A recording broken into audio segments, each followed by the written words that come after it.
ഇന്ന് നമുക്ക് ആദ്യം പോകുന്നത് ബക്കിംഗ്ഹാം പാലസിലേക്കാണ്. ഹൈഡ് പാർക്ക് വഴിയാണ് നമ്മൾ പോണത്. ഉള്ളിൽ കയറാനുള്ള അപ്പോയിൻമെൻറ്റ് ഓൾറെഡി ബുക്ക് ചെയ്യാത്തതുകൊണ്ട് പുറത്തുനിന്ന് ഗാർഡ് ചേഞ്ചിങ് സെറിമണി മാത്രം കണ്ട് തിരിച്ചു പോരേണ്ട വന്നു. പിന്നെ നമുക്ക് പോകാനുണ്ടായിരുന്നത് ബിഗ് ബെന്നും വെസ്റ്റ്മിനിസ്റ്റർ ആബിയും കാണാനായിരുന്നു. പോയത് നമ്മൾ ട്രഫാൽഗർ സ്ക്വയർ വഴി നടന്നാണ്. അങ്ങനെ നമ്മൾ ബിഗ് ബെന്നും വെസ്റ്റ്മിനിസ്റ്റർ ആബിയും കണ്ടു കഴിയാനായപ്പോഴേക്കും വെതർ ചെറുതായി മോശമായി തുടങ്ങി, മഴ പെയ്യാൻ തുടങ്ങി.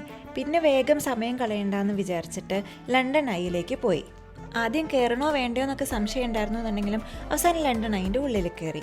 അത് കഴിഞ്ഞ് നമുക്കിന്ന് അവസാനമായിട്ട് പോകാനുള്ള സ്ഥലം സ്കൈ ഗാർഡൻ ആയിരുന്നു. മെട്രോയിലാണ് നമ്മൾ സ്കൈ ഗാർഡനിൽ എത്തിയത്.